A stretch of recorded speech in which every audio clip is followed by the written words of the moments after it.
आणि यावर मार्गदर्शन करण्यासाठी आपल्यासोबत आहेत मानसोपचार तज्ञ डॉक्टर अमोल भुसारे सर. नमस्कार सर, स्वागत आहे कार्यक्रमात. नमस्कार मित्रांनो, थोडक्यात तुमच्याशी परिचय करून देतो. डॉक्टर अमोल बाळासाहेब भुसारे, आपण मानसोपचार तज्ञ आहात, सार्वजनिक आरोग्य विभाग महाराष्ट्र राज्य, आणि आपण वर्ग 1 चे मानसोपचार तज्ञ आहात, प्रादेशिक मनोरुग्णालय जे ठाण्याला आहे तिथे.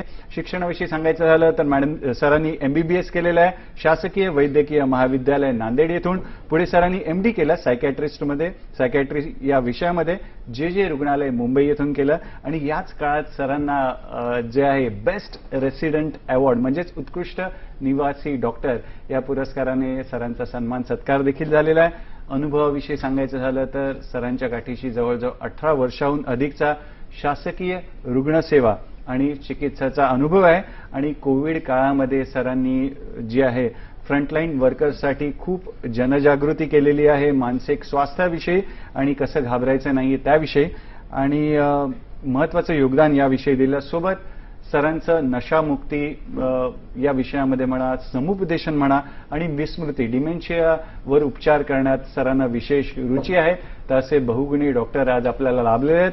तर डॉक्टर भुसारे सर, आपण कार्यक्रमाला सुरुवात करूया. हॅलो डॉक्टर, आणि हा दिवस आपण का साजरा करतो त्याविषयी. सर्वप्रथम धन्यवाद. आपण मला इथं बोलवलं त्याबद्दल मी आपला आभारी आहे. 26 जून हा दिवस जो आहे तो आपण जागतिक अंमली पदार्थ विरोधी दिन म्हणून आपण साजरा करतो. हा आपण आजपासून नाही करत, 1989 पासून आपण करतोय. आणि महत्वाची हा साजरा करण्याचा मूळ हेतू काय तर लक्षात घ्या की सध्या जे अंमली पदार्थच नाही तर जे व्यसनाधीनतेचं प्रमाण वाढत चाललेलं आहे त्याबद्दल केवळ फक्त जनजागृती करणं हा हेतू नसून आपला जो समाज आहे त्याच्या फक्त म्हणजे आज आपण पाहिलं तर 100 पैकी 90 लोकांना माहिती कुठलेही व्यसन वाईट असतं, पण तरी लोक व्यसनाधीनतेकडे का वळतात. तर का वळतात याची कारणं सांगून त्याचे उपचार कुठे भेटतात आणि या उपचारानंतरचं त्यांचं नैसर्गिक जीवन कसं नॉर्मल असू शकतं याबद्दल त्यांना अवेअर करण्यासाठीचा हा दिवस आहे. आणि यावर्षीची जी थीम आहे ती थीम खूप महत्वाची आहे की यावर्षीची थीम आपण इंग्लिशमध्ये जर बघितलं तर world drug problem, persisting issues, new challenges and innovative responses. ह्याचं जर आपण मराठी भाषांतर केलं तर काय होईल की अंमली पदार्थाची समस्या ही कायमच आहे, पण या नव्या आव्हानांना आपल्याला नाविन्यपूर्ण उपायांनी समोर जायचंय. हे नवीन आव्हानं नेमकी कोणती आहेत तर नवीन आव्हानांमध्ये जर आपण बघितलं तर जी काय आता इनोव्हेटिव्ह ड्रग्ज येत आहेत, सिंथेटिक ड्रग्ज येत आहेत, ते सिंथेटिक ड्रग्ज बद्दल किंवा त्यांची जी काही त्यांचं जे सेवन करण्याचे जे पदार्थ आहेत ऑनलाईन मार्गे मागवणे किंवा हे करणे, तर त्यासंबंधी आपल्याला ह्या नवीन आव्हानांना नवीन उपाययोजनांनी आपल्याला सामोरं जायचं. सर, आताच तुम्ही ड्रग्ज विषयी अंमली पदार्थांचा उल्लेख केला, तर त्याचं व्यसनाविषयी आपली चर्चा सुरू आहे. तर कुठलंही व्यसन आणि मानसोपचार तज्ञ किंवा सायकॅट्रिस्ट यांचा कसा संबंध आहे ते आम्हाला सांगा, आणि व्यसना म्हणजे नक्की काय त्याविषयी सांगा. आणि अजून एक प्रश्न जोडतो की हे व्यसन कसं विकसित होतं त्याविषयी थोडं सविस्तर आम्हाला सांगा. नक्कीच. सर्वात प्रथम काय की मानसोपचार तज्ञ आणि व्यसन यांचा संबंध काय लक्षात घ्या. कुठले व्यसन हे डायरेक्ट शरीराला आघात नाही करत, त्यासाठी सुरुवातीला मनाची तयारी होते.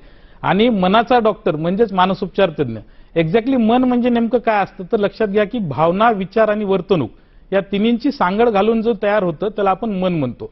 व्यक्तीच्या भावना आणि विचारांमध्ये जेव्हा व्यसन येतं तेव्हा त्याच्या वर्तणुकीमध्ये त्या व्यसनाचे दुष्परिणाम सुरू होतात. आणि व्यसनाधीनतेच्या शारीरिक उपचारासाठी निश्चित तुम्हाला शरीराचे डॉक्टरी लागतात, पण मानसोपचार तज्ञ सर्वप्रथम MBBS डॉक्टर असतात, त्यामुळे त्यांना शरीरावर होणाऱ्या व्यसनांच्या दुष्परिणामांचाही अभ्यास असतो, त्यामुळे प्रॉपर ठिकाणी रेफरल ते करू शकतात.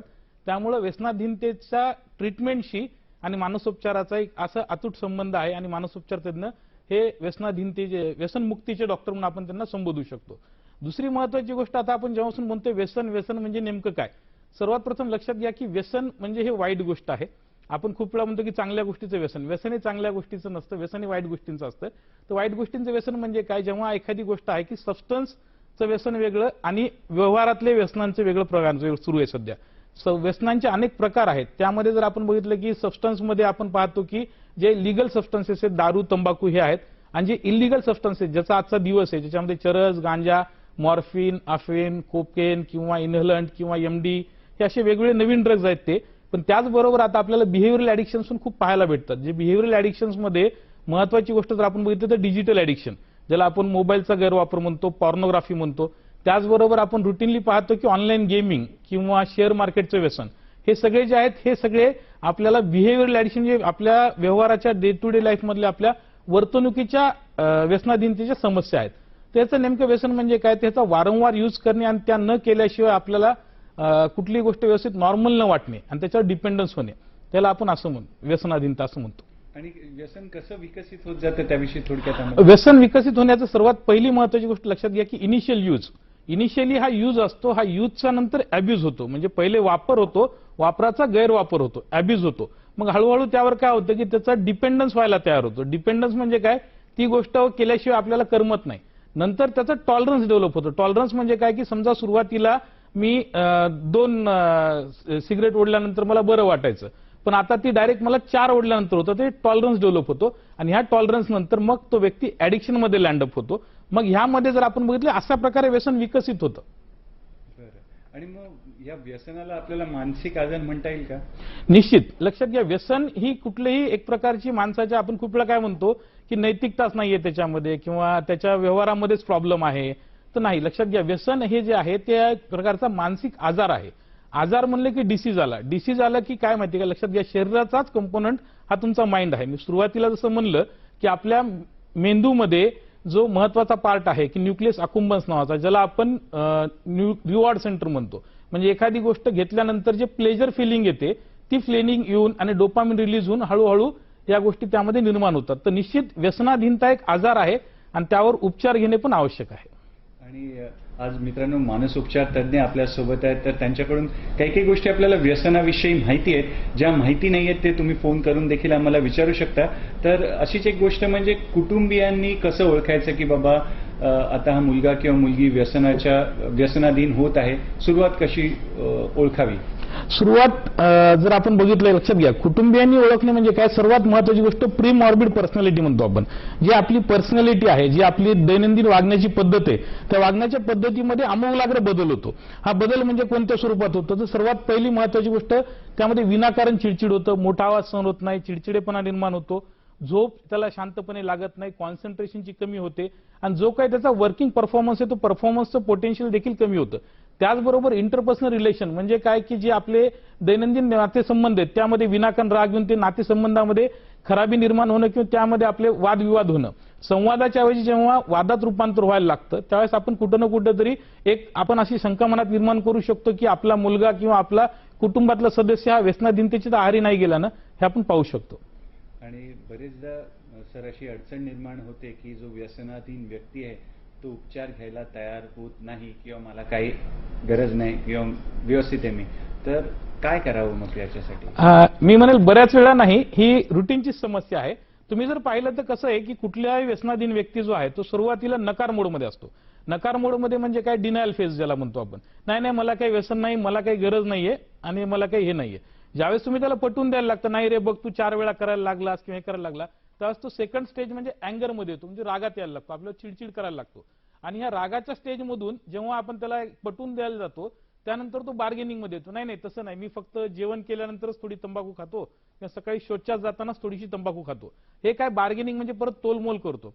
आणि अल्टिमेटली जेव्हा तो शेवटी ऍक्सेप्टन्स मोडमध्ये येतो, म्हणजे की हा बाबा मी व्यसनी आहे आणि मला या व्यसनांपासून दुष्परिणाम होत आहेत आणि मला यापासून आता कुणीतरी मदत करणं आवश्यक आहे, ही जेव्हा त्याच्यामध्ये फिलिंग निर्माण होते, काउन्सिलिंग जी करतो आम्ही किंवा कुटुंबियांनी काउन्सिलिंग करण्याचा मूळ हेतू काय, तर त्याला डिनायल, अँगर, बार्गेनिंग आणि ऍक्सेप्टन्स या 4 स्टेजमधून जेव्हा ऍक्सेप्टन्स मध्ये आपण आणतो त्यावेळेस निश्चितच व्यसनमुक्तीचा उपचार हा अत्यंत सोप्या पद्धतीने आणि निश्चित खात्रीपूर्वक 100% व्यसनमुक्ती होऊ शकते त्याची. डॉक्टर भुसारे, या वळणावर आपल्याला एक फोन आलेला आहे, पाहूया प्रश्न काय आहे. सिन्नरहून रुपेश गुजराती यांचा फोन आहे. नमस्कार रुपेश दादा, स्वागत आहे कार्यक्रमात. कृपया आपला प्रश्न विचारा, सलग प्रश्न विचारा. रुपेश दादा, आवाज येतोय रुपेश दादा? मी रुपेश गुजराती बोलतो, नाशिक सिन्नर. आवाज येतोय? येतो, सलग विचारा. येतोय, स्पष्ट येतोय. हा, आवाज येतोय सर? स्पष्ट येतोय, सलग माझा प्रश्न प्रश्न विचारा. असा आहे की तंबाखू, खैनी आणि याच्यावर गुटखा याच्यावर सुरुवातीला लागलेले व्यसन बंद करण्याकरता काय करावे? अच्छा, धन्यवाद आपल्या प्रश्नासाठी. काय सांगणार गुजराती साहेब? सर्वात पहिले तर धन्यवाद, आपण प्रश्न विचारला आणि आपण खूप कॉमन व्यसनाबद्दल विचारला. गुजराती साहेबांनी प्रश्न जो विचारलाय तंबाखू बद्दल विचारलाय, तर आपण निश्चितच आता 31 मेलाच आपण जागतिक तंबाखू विरोधी दिन साजरा केलेला आहे. तंबाखूचे व्यसन काय सहज उपलब्ध आहे, अत्यंत स्वस्त आहे आणि त्याची उपलब्धता आणि सोशली ऍक्सेप्टेबल पण आहे. आज जर आपण एखाद्याच्या घरी कुणाच्या घरी जर गेलं तर पान सुपारीच्या डब्यामध्ये देखील तंबाखू आणि चुना ठेवलेला आपल्याला भेटतो. इव्हन जर आपण बघितलं तर तंबाखूच्या व्यसनांमध्ये टीव्हीवरही जोक केले जातात. चला हवा येऊ द्यासारख्या शो मध्ये देखील तंबाखूवर आपल्याला जोक केल्यासारखे आपल्याला पाहायला भेटतात. तर हा सर्वात प्रथम काय की तंबाखूचे व्यसन जे आहे ते आपल्याला थोडंसं ऍक्सेप्टन्स जे आहे त्याचा कमी करावा लागेल. दुसरी गोष्ट, जर एखाद्याला जर आपल्याला तंबाखूच्या व्यसनापासून दूर जायचं तर मी 3Dचा फॉर्म्युला सांगेल. सर्वात पहिले महत्वाचं की आपल्याला डिसिजन घेतलं पाहिजे की डिसिजन म्हणजे मला तंबाखू मुक्त व्हायचे, हे डिसिजन रिमाइंडर द्यायचे. सेकंड, जेव्हा तलप निर्माण होते किंवा क्रेविंग होते तंबाखूची त्यावेळेस आपल्याला 20 मिनिटाचा डिले करायचा आहे. आणि हा 20 मिनिटाचा डिले मध्ये काय करायचं तर आपल्याला डिस्ट्रॅक्ट व्हायचंय. स्वतःला डिस्ट्रॅक्ट करायचं म्हणजे काय, तंबाखू समोर ठेवून आता मी 20 मिनिटांनी खाणार आहे असं न मनात ठेवतात. त्यावेळेस आपण 20 मिनिट जर गोष्टीकडे कुठे डिस्ट्रॅक्ट झालो तर निश्चित आपल्याला जी क्रेविंग आहे तंबाखूची ती कमी होईल. त्याचबरोबर आपण जर एखाद्या सायकॅट्रिस्टकडे गेलात तर निकोटीन रिप्लेसमेंट थेरपी आहे आणि निश्चित काही अनेक उपचार आहेत जे तंबाखू विरोधी किंवा तंबाखूच्या व्यसनांपासून मुक्तता मिळवतात, तर त्यामध्ये आपल्याला फायदा होऊ शकतो.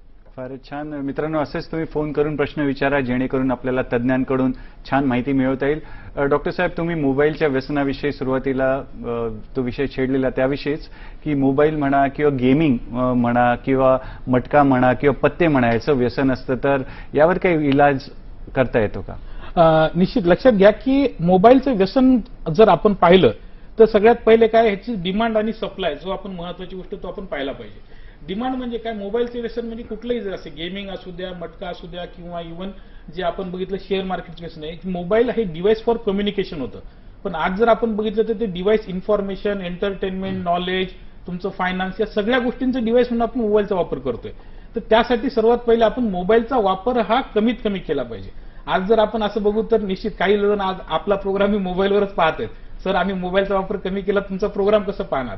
लक्षात घ्या, मोबाईलचा वापर कमी करायला सांगतो, आपण बंद करायला नाही सांगत. डिजिटल डायटिंग नावाचा एक कन्सेप्ट आपण राबवला पाहिजे.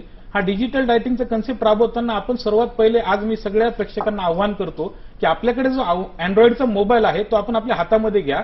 हातामध्ये घेतल्यानंतर पहिल्यांदा जो स्क्रीनमध्ये आता जी दिसते तुम्हाला, तर त्याच्यामध्ये मोबाईलमध्ये सुरुवातीला सेटिंगचा एक पार्ट असतो पहा, ज्याच्यामध्ये एक पाण्यासारखा वर दिलेला हे आहे. सेटिंगमध्ये ज्यावेळेस आपण जाल तर त्या सेटिंगमध्ये गेल्यानंतर तिथं ज्यावेळेस आपण सेटिंगमध्ये घ्या डिजिटल DIGI हे तुम्ही पहिले टाईप करा. त्यामध्ये ज्यावेळेस तुम्ही हे टाईप कराल DIGI, ते टाईप केल्यानंतर तुम्हाला लक्षात येईल की डिजिटल वेलबिंग हे ज्यावेळेस तुमच्या समोर येईल त्यावर तुम्ही क्लिक करा. त्यावर तुम्ही ज्यावेळेस क्लिक कराल तर क्लिक केल्यानंतर पुढे तुम्हाला काय दिसतं की तुम्ही आजचा मोबाईल किती वेळ वापरलेला आहे. ह्यानंतर जर आता बघितलं तर हा माझ्या मोबाईलचं ते 1 घंटा 23 मिनिट आजचा मोबाईल मी वापरलेला आहे. यामध्ये गोलमध्ये जर आपण क्लिक केलं तर पुढे काय होतं की जेव्हा आपण क्लिक करतो त्यावेळेस आपण मोबाईलचा वापर आजचा 1 घंटा 29 मिनिट आहे माझा, पण कालचा किती वेळ होता, पूर्ण आठवड्याचा मोबाईलचा वापर आपल्याला लक्षात येतो. हा मोबाईलचा वापर जर आपल्या दिवसातून खूप जास्ती होतोय, अतिरेक होतोय, हे जेव्हा आपल्याला सुरुवातीला लक्षात येईल तेव्हाच आपण डिनायल, अँगर, बार्गेन आणि ऍक्सेप्टन्सच्या स्टेजमध्ये जाऊन ऍक्सेप्टन्स स्टेजला जाऊ आणि आपण मोबाईलचे व्यसन कमी करण्याचा प्रयत्न करू. तर इनिशियल सुरुवात आपल्याला मोबाईलचा वापर कमी करावा लागेल. त्यानंतर बाकी गोष्टींसाठी आपल्याला तज्ज्ञांकडे म्हणजेच मानसोपचार तज्ज्ञांकडे जाऊन आपण आपल्या व्यसनहीनतेबद्दल डिटेलमध्ये चिकित्सा करून त्यावर निदान आणि उपचार करून घेणं आवश्यक आहे. फारच छान. महत्त्वपूर्ण असं स्क्रीनवर तुम्ही आम्हाला माहिती दिली की किती वेळ आपण मोबाईल पाहतोय ते देखील आपण मोबाईलद्वारेच आपल्याला माहिती पडू शकतं. आणि सर, काही हेल्पलाईन आहेत का? तुम्ही आम्हाला दाखवायला काही हेल्पलाईन म्हणजे महाराष्ट्र शासनाचा, केंद्र शासनाचा काही हेल्पलाईन अशा आहेत का ज्याच्याकडून आम्हाला नशामुक्ती किंवा व्यसन मुक्तीसाठी संपर्क करता येईल? हेल्पलाईन प्रत्येक गोष्टीवरच आहे. जर आपण बघितलं तर महाराष्ट्र शासनाची जी टेलिमानस नावाची जी हेल्पलाईन आहे, टेलिमानस ही हेल्पलाईन फक्त नशामुक्तीसाठी नसून कुठल्याही प्रकारच्या मानसिक समस्या जर आपल्या मनामध्ये उद्भवत असतील आपल्याला, तर त्यासंबंधी आपल्याला डॉक्टरकडे अप्रोच करायला जर हेजिटेशन होत असेल किंवा आपल्याला थोडंसं एक प्रकारचा स्टिग्मा वाटत असेल तर तुम्ही 14416 हा नावाचा जो टेलिमानसचा नंबर आहे, हा 24/7 आपल्याकडे टोल फ्री नंबर आहे. या नंबरवर आपण कॉल करून आपण आपल्या समस्या विचारू शकता. त्याचबरोबर व्यसनाधीनतेबद्दल देखील इथे आपल्याला डिटेलमध्ये मार्गदर्शन इथे मिळू शकतं की व्यसनाधीनतेचे प्रकार कोणते, त्याचे उपचार कुठे आहेत आणि कशा प्रकारचे उपचार आपल्याला त्याचे लाभू शकतात. ही हेल्पलाईन नंबर महाराष्ट्र शासनाची 14416 ही हेल्पलाईन नंबर. आणि केंद्र शासनाची पण तुम्ही आता सांगत होता ते नशामुक्त भारत अभियान म्हणून एक हेल्पलाईन आहे, 14446 आहे ती. बरं. तर मित्रांनो, हे महत्त्वपूर्ण नंबर आहेत आपल्या मोबाईलमध्ये आणि जेव्हा आम्ही दाखवतो तेव्हा त्याचा फोटो काढून घ्या जेणेकरून आपल्याला याचा प्रचार प्रसार करता येईल. आणि व्यसनाधीनता पूर्णपणे बरं होतं का सर, त्याविषयी स्पष्टता हवी होती. निश्चित कुठलाही आजार जो आहे तो आजाराचे दोन प्रकार असतात, एक ट्रीटेबल आणि क्युरेबल. क्युरेबल म्हणजे पूर्णपणे बरा होणारा आजार आणि ट्रीटेबल म्हणजे कंट्रोलमध्ये राहणारा आजार. तर व्यसनाधीनतेच्या आजाराला मी क्युरेबल कॅटेगरीमध्येच टाकतो. पण आपण जर व्यसनाधीनतेची सायकल जर बघितली आपण उपचाराची, त्यामध्ये सर्वात पहिली स्टेज जी असते ती प्री कंटेम्पलेशन. म्हणजे त्यामध्ये काय, व्यसनाधीन आहे व्यक्ती पण त्याला कुठल्याही त्याच्या दुष्परिणामांची जाणीव नाही किंवा काहीच नाही. कंटेम्पलेशन मध्ये काय की त्यामध्ये व्यक्तीला दुष्परिणामांची जाणीव आहे. मला निश्चित माहिती की मी जे व्यसन करतो यामुळे माझ्या शरीरावर, माझ्या कुटुंबावर, माझ्या दैनंदिन जीवनावर दुष्परिणाम होत आहेत, हे कंटेम्पलेशन मध्ये, आणि यावर मला काहीतरी ऍक्शन घ्यायची. जेव्हा तो ऍक्शन घेतो, ऍक्शन म्हणजे काय, व्यसनाधीन होतो. खूप वेळा मी असं पाहतो की लोक 10 वर्ष दारू पितात आणि 8 दिवस दारू सोडली की मी दारू सोडली असं म्हणतात. त्यावेळेस माझा त्यांना एक प्रश्न असतो की बाबा, एका गावाला जायला 2 तास लागतात, तर वापस यायला पण 2 तास लागतील ना. 10 वर्ष झाले, 10 वर्षानंतर आज जेव्हा तू दारूचं व्यसन आहे हे मान्य करतो, तर 10 वर्ष सोडल्यानंतर स्वतःला मी दारू सोडली असं म्हणलं पाहिजे. यालाच आपण ऍक्शन फेज म्हणतो आणि त्याच ऍक्शन फेजला पुढे मेंटेनन्स म्हणतो. या मेंटेनन्स नंतर खूप वेळा काय होतं की दैनंदिन जीवनातल्या ट्रिगरमुळे, इमोशनल ट्रिगरमुळे, खूप वेळा किंवा स्ट्रेसरमुळे किंवा काही एखाद्या गोष्टीमुळे रिलॅप्स होण्याचे चान्सेस हे खूप असतात. व्यसनाधीनता हा एक असा आजार आहे की ज्यामध्ये रिलॅप्स हा अविभाज्य घटकच आहे. रिलॅप्स झाला की आपण खचून न जाता परत आपण त्या ऍक्शन स्टेजमध्ये येण्याची गरजेची गोष्ट आहे. नाही तर रिलॅप्स झाला म्हणजे आपण आमचा आजार आता नीटच नाही झाला असं समजण्याचा अर्थ नाहीये. आणि कुटुंबाची एखादी व्यक्ती आहे, ती व्यसनाधीन झाली आहे, तर कुटुंबाने कसं वागलं पाहिजे त्याच्याशी, त्याविषयी? सर्वात पहिली महत्वाची गोष्ट, कुटुंबांनी वागणं म्हणजे काय की कुटुंबाचं बिहेवियर, ज्याला आम्ही फॅमिली थेरपी खूप वेळा म्हणतो. खूप वेळा आपण असं पाहतो की इनिशियली जेव्हा त्या व्यक्तीला जेव्हा व्यसन करायला जातो त्यावेळेस कुटुंबाचा काहीच रोल नसतो. म्हणजे कुटुंबाला वाटतं ठीक आहे ना, कधी तर घेतो, सोशली ऍक्सेप्टेबल आहे, हळदीला घेतो, दिवाळीला घेतो किंवा होळीला घेतो, तर चालून जातं. हे जे आहे हेच वागणं चुकीचं आहे. लक्षात घ्या की इथं सुरुवातीलाच आपण रोखलं पाहिजे. जेव्हा परिणाम खूप मोठे होतात त्यावेळेस काय होतं की दोषारोप करायला सुरुवात होते की माझ्या मुलाला नाही, त्याच्या संगतीत जाऊन हे झाला किंवा हे झाला. सर्वात महत्वाची गोष्ट, कुठलेही दोषारोप न करता त्यामध्ये व्यसनाधीनतेमध्ये उपचार आहेत आणि तो व्यसनाधीन, मी जे अगोदर सांगितलं की त्याला व्यसनाधीनतेच्या उपचारासाठी तयार करण्याचा रोल खूप महत्वाचा आहे. ज्यावेळेस तो व्यक्ती तयार होईल त्यावेळेस निश्चित तो व्यसनाधीनतेपासून व्यसनमुक्तीकडे जाण्यासाठी पूर्णपणे तयार होईल. तो कुटुंबाचा रोल अत्यंत सपोर्टिव्ह असला पाहिजे. सपोर्टिव्ह असला म्हणजे फक्त हा व्यसनमुक्तीचा उपचार घेतला आणि व्यक्ती व्यसनमुक्तीकडे वाटचाल सुरू केला की संपला असं नाही. त्यानंतर देखील मेंटेनन्स फेजमध्ये देखील कुटुंबाचा रोल अत्यंत महत्वाचा आहे. फॉलोअपला घेऊन जाणे, डॉक्टरकडे घेऊन जाणे, औषधोपचार वेळच्या वेळेला देणे, या सगळ्या गोष्टी ज्या ते कुटुंबाची नैतिक रिस्पॉन्सिबिलिटी आणि कुटुंबाने ही रिस्पॉन्सिबिलिटी पाळली तर नक्कीच व्यसनमुक्ती हा खूप सोप्या पद्धतीचा आपल्याला मार्ग होऊन जाईल. फारच छान सर. व्यसन लागूच नये याच्यासाठी कुटुंब, नंतर शाळा किंवा समाज यांची काय भूमिका असावी त्याविषयी थोडं? सर्वात महत्वाचं काय की मी नेहमी एक प्रश्न विचारतो की व्यसनमुक्ती होण्यासाठी आयडियल टाइम कोणता किंवा सर्वात आदर्श वेळ कोणता. तर खूप जण म्हणतात की मला व्यसनमुक्तीसाठी बर्थडेला सोडायचंय, नाही आता मी सोमवारी ठरवले. मी तर म्हणतो की व्यसनमुक्तीचा आदर्श टाइम हा त्याची सुरुवात न करणे हेच आहे. ज्यावेळेस कधी आम्ही अवेअरनेसची लेक्चर द्यायला शाळेमध्ये जातो त्यावेळेस मुख्याध्यापक किंवा इतर तिथले शाळेतले लोक आहेत ते म्हणतात की नाही आमच्या मुलांना त्या व्यसनमुक्ती, आमच्याकडे व्यसनाधीन कोणी नाही, व्यसनमुक्तीच्या लेक्चरची आवश्यकता आमच्याकडे नाहीये. तर मला त्या सगळ्यांना एकच सांगायचं की लक्षात घ्या, जर एखाद्या गोष्टीचे दुष्परिणाम आपण अगोदरच सांगितले तर निश्चित तो व्यक्ती त्या गोष्टीकडे जाणार नाही. उदाहरणार्थ साप चावल्यानंतर माणसाचा मृत्यू होतो ही गोष्ट जेव्हा माहिती तेव्हा सापासोबत कुणी खेळायला जाणार नाही. सिमिलर गोष्ट सर्व विद्यार्थ्यांना जर आपण व्यसनमुक्तीबद्दल जनजागृती केली, फक्त दुष्परिणाम शारीरिक न सांगता माझ्या मते त्याचे होणारे सामाजिक दुष्परिणाम, फॅमिलीवर होणारे दुष्परिणाम हे देखील आपण सांगितले पाहिजे. एक छोटं उदाहरण देऊन सांगतो. आज जर आपण बघितलं तर क्रिमिनल्स जेवढे काय आहेत किंवा जेवढे काही क्राईम होते आपल्या इंडियामध्ये त्यामध्ये व्यसनाधीनतेचा खूप महत्वाचा रोल आहे. आज जर 100 क्रिमिनल्स असतील तर त्यातले जवळजवळ 80च्या वर क्रिमिनल्स हे कुठं ना कुठेतरी कुठल्या ना कुठल्या प्रकारचे व्यसन हे करत आहेत. त्याचबरोबर आपण रोड ट्रॅफिक ऍक्सिडेंट जर बघितले ज्याच्यामध्ये डेथ होते, रोड ट्रॅफिक ऍक्सिडेंटमध्ये देखील व्यसनाधीनतेचं प्रमाण खूप मोठ्या प्रमाणात आहे. ह्या गोष्टी जर आपण त्यांना व्यवस्थितपणे समजून सांगितल्या तर निश्चित ह्या सगळ्या गोष्टींचं लायझन जर आपण केलं आणि फक्त आरोग्य विभागच नाही तर मी म्हणतो पोलीस डिपार्टमेंट आणि इतर जे सर्व डिपार्टमेंट आहेत, म्हणजे आपण जसं आज मीडिया डिपार्टमेंटमध्ये आपण इथून बसतोय आणि ह्या जनजागृती करतोय, सर्वांनी मिळून एक संध होऊन जर काम केलं तर निश्चित व्यसनमुक्तीची वाट ही खूप सोपी आहे आणि आपण सर्व त्या वाटेवर व्यवस्थितपणे चालू शकतो. फारच छान. सरांनी छान अधोरेखित केलंय की व्यसन आणि गुन्हेगारीचा कसा संबंध आहे, व्यसन आणि अपघाताचा कसा संबंध आहे. तर आपल्याला हे लक्षात ठेवायचं आणि व्यसनाला सुरुवातच नाही करायची, नाही स्पष्ट बोलायला आपण शिकलं पाहिजे. तर डॉक्टर साहेब, रुग्णालयात मिळणारी जी उपचार पद्धती आणि व्यसनमुक्ती केंद्रात मिळणारी उपचार पद्धती ही सारखी असते का याच्यात काही फरक असतो? काय फरक आहे? व्यसनमुक्ती केंद्रात जी ट्रीटमेंट मिळते त्याविषयी लक्षात घ्या, रुग्णालयामध्ये जे आहे, रुग्णालय हे सर्वात प्रथम ते कोणतं आहे? रुग्णालय जर आपलं सायकॅट्रिक हॉस्पिटल आहे, जसं आमचं प्रादेशिक मनोरुग्णालय आहे, तिथे आपल्याला सर्व प्रकारची उपचार पद्धती भेटते. इंटॉक्सिकेशन एक पहिली स्टेज असते, ज्यामध्ये व्यक्ती हा इंटॉक्सिकेटेड म्हणजे काय की व्यसनाचं प्रमाण खूप मोठ्या प्रमाणात केलेलं आहे. त्यानंतर विड्रॉल एक प्रकार असतो. सडनली कुठलंही व्यसन जेव्हा बंद केलं त्यावेळेस त्यानंतर त्याच्या शरीरावर विपरीत परिणाम होतो. हातपायाला थरथर येणे, चिडचिड येणे, झोप न होणे, या सगळ्या गोष्टी त्याच्यामध्ये सुरुवात होतात. आणि ह्या विथड्रॉलचा जो संबंध आहे किंवा जो काही ड्युरेशन आहे 10 दिवस ते 15 दिवस, या ड्युरेशन मध्ये आपल्याला काही उपचार पद्धती आपल्याला तिथे राबवावी लागते. ती रुग्णालयात होते आणि व्यसनमुक्ती केंद्रामध्ये देखील अशी पद्धती आता डॉक्टर्स अवेलेबल असून ते करतात. पण त्यानंतर त्याला जे दैनंदिन त्याच्या म्हणतो ना की त्याच्या आयुष्याला आपल्याला एक कळतं पण वळत नाही, पण त्याच्या आयुष्याला वळण लावण्यासाठी त्याच्या एक दिनचर्या मेंटेन करून देण्यासाठी सकाळी कशा गोष्टी त्याला करायच्यात, मोटिवेशन ज्याला आपण एक्सटर्नल मोटिवेशन देऊन त्या म्हणजे डिसिजन घेतल्यानंतर त्यावर इम्प्लिमेंटेशन करण्याचं काम जे आहे ते व्यसनमुक्ती केंद्रामध्ये योग्य प्रकारे होतं. फारच छान. आणि डॉक्टर साहेब, सरकारी काही योजना आहेत का व्यसनमुक्तीसाठी? त्याविषयी देखील आम्हाला सविस्तर सांगा. सध्या तरी सरकारी योजना म्हणजे आपण एक लक्षात घ्या की व्यसनाधीनता किंवा व्यसनमुक्तीसाठी सर्व जे जिल्हा रुग्णालय आहेत आपले, त्यामध्ये डिस्ट्रिक्ट मेंटल हेल्थ प्रोग्राम ज्याला आपण म्हणतो की जिल्हा मानसिक आरोग्य कार्यक्रम, यामध्ये माझ्यासारखे सायकॅट्रिस्ट तिथे उपलब्ध आहेत जे की तुम्हाला व्यसनमुक्तीवर उपचार करतात. हा उपचार पूर्णपणे फ्री ऑफ कॉस्ट भेटतो. त्याचबरोबर 10 बेड हे प्रत्येक हॉस्पिटलला रिझर्व्ह आहेत सिव्हिल हॉस्पिटलमध्ये. त्या 10 बेडमध्ये देखील आपण व्यसनमुक्तीसाठी किंवा पेशंट रुग्ण ऍडमिट करतो. पण तिथे आपल्याला रुग्ण ऍडमिट करण्यासाठी काही लिमिटेशन्स आहेत. 10 दिवसापर्यंत आपण तिथे ऍडमिट करू शकतो. त्याचबरोबर रिजनल हॉस्पिटल्स आहेत आपल्याकडे, की जे 4 रिजनल हॉस्पिटल आहेत, ठाणे, पुणे, नागपूर आणि रत्नागिरी. त्या ठिकाणी देखील व्यसनमुक्तीचा उपचार योग्य प्रकारे होतो. त्याचबरोबर मेडिकल कॉलेजेस जे प्रत्येक जिल्ह्यामध्ये झालेले आहेत, त्या मेडिकल कॉलेजेसमध्ये देखील व्यवस्थित फुल फ्लेज सायकॅट्री डिपार्टमेंट आहे. तिथे देखील आपल्याला व्यसनमुक्तीचा उपचार योग्य प्रकारे भेटतो. डॉक्टर साहेब, या वळणावर आपल्याला सांगलीहून फोन आहे. उमाताईंचा फोन आहे. नमस्कार उमाताई, स्वागत आहे कार्यक्रमात. कृपया आपला प्रश्न विचारा. विषय खूप चांगला आहे.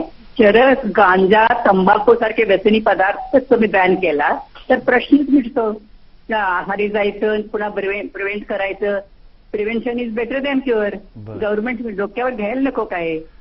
ही तुम्ही पदार्थ तयार समोर ठेवता आणि खाऊ नका, पिऊ नका म्हणता, ते चुकीचं आहे असं मला वाटतं. ओके, धन्यवाद आपल्या प्रश्नासाठी. तर बेकायदेशीर तस्करी जी होते त्याविषयी आणि चरस, गांजा किंवा असे अंमली पदार्थ आहे याच्यावर बंदी विषयी असा त्यांचा प्रश्न आहे. तर काय सांगणार डॉक्टर साहेब? लक्षात घ्या, 1985लाच आपण कायदा केलेला आहे, narcotics, drugs and psychotropic substances act. मी तेच म्हणलं की मी आज आरोग्य डिपार्टमेंटकडून आलेलो आहे. आरोग्य डिपार्टमेंटकडून आल्यामुळं माझे लिमिट्स कंट्रोल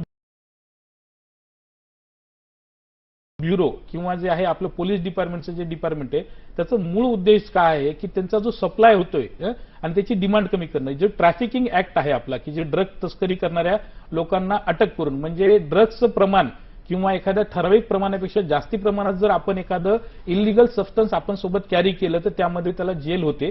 जसं की आपण रुटीनली केसेसमध्ये आपण टीव्हीवरही बघतो की वेगवेगळ्या वेळेस एनडीपीएस ऍक्ट खाली याला अटक झालेली आहे. ते सरकार त्या दृष्टीने देखील व्यवस्थितपणे पावलं उचलत आहे. फार छान, धन्यवाद आपल्या प्रश्नासाठी. मित्रांनो, असेच प्रश्न करून आपल्याला जास्तीत जास्त आपले जे विशेषज्ञ येतात त्यांच्याकडून माहिती घेता येते विषयाशी निगडीत. तर डॉक्टर साहेब, आम्हाला व्यसनाधीन किंवा व्यसनाविषयीचे गैरसमज काय आहेत समाजात त्याविषयी थोडं सांगा. सर्वात महत्वाचा, व्यसनाधीनता ही चालून जाते हा जो समज आहे, लक्षात घ्या, एखादी गोष्ट वाईट आहे ती वाईटच आहे. वाईट गोष्टीचं समर्थन आपल्याला कधीही करता येणार नाही. आपण वाईट गोष्टीचं, एखादी गोष्ट थोडी वाईट आहे, कमी वाईट आहे किंवा ही जास्ती वाईट आहे असं नाही. व्यसनाधीनता, कुठलंही व्यसनाधीनतेचं सबस्टन्स हे वाईट आहे, हा पहिले आपल्या मनातला जो गैरसमज आहे की थोडी वाईट आणि कमी वाईट, तो आपण दूर केला पाहिजे. म्हणजे लिगल सबस्टन्सेसचं व्यसन ठीक आहे आणि इलिगल सबस्टन्सेसचं म्हणजे चुकीचं आहे असं म्हणण्यापेक्षा ते सरळ वाईटच आहे, हा सर्वात महत्वाचा गैरसमज आपण दूर केला पाहिजे. दुसरी महत्वाचा गैरसमज काय आहे की एकदा व्यसनाधीनता झालेल्या व्यक्ती कशानेच नीट होणार नाही आणि त्याचं ते नैतिक पतन आहे. तर लक्षात घ्या, व्यसनाधीनता एक आजार आहे आणि तो निश्चितपणे पूर्णपणे बरा होतो. आणि डॉक्टर साहेब, आपल्याकडे वेळ कमी आहे, तर जाता जाता आमच्या मित्रांना तुम्ही काय संदेश देणार? जाता जाता मी सर्वांना एकच सांगेल की लक्षात घ्या, बाबासाहेब आंबेडकर जे म्हणले होते की कल्टिव्हेशन ऑफ माइंड हे माणसाच्या आयुष्याचं अंतिम ध्येय असलं पाहिजे. तर एखाद्या व्यक्तीची जोपासना किंवा विकास करण्याचं जे म्हणतो माइंडचं कल्टिव्हेशन करणं म्हणजे काय, तर फक्त सुशिक्षित होणं नाही, त्याच्यामध्ये विवेक, तर्कशक्ती, आत्मसंयम, योग्य निर्णय क्षमता, तुमचं चारित्र्य आणि सतत शिकण्याची वृत्ती तुमच्यामध्ये विकसित झाली पाहिजे.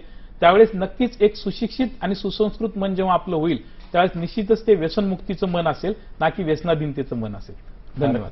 फारच छान डॉक्टर साहेब, तुम्ही आपल्या व्यस्त वेळापत्रकातून वेळात वेळ काढून इथे आलात आणि आम्हाला महत्त्वपूर्ण अशी माहिती दिली. त्यासाठी दूरदर्शनच्या सह्याद्री वाहिनीतर्फे, आमचा जो हॅलो डॉक्टरचा संघ आहे त्याच्यातर्फे आणि प्रेक्षक मित्रांतर्फे तुमचे खूप खूप आभार आणि पुढील वाटचालीसाठी शुभेच्छा. मित्रांनो, वेळेला मर्यादा आहे, पण आमचं जे प्रेम आहे तुमच्यासाठी त्याला मर्यादा नाहीये. यासाठी एक नवीन विषय घेऊन तुमच्या भेटीला आम्ही येणारच आहोत आपल्या आवडत्या आणि लाडक्या कार्यक्रमात, ज्याचं नाव आहे हॅलो डॉक्टर, फक्त आणि फक्त दूरदर्शनच्या सह्याद्री वाहिनीवर, प्रत्येक घरासाठी, घरातल्या प्रत्येकासाठी. धन्यवाद. नमस्कार.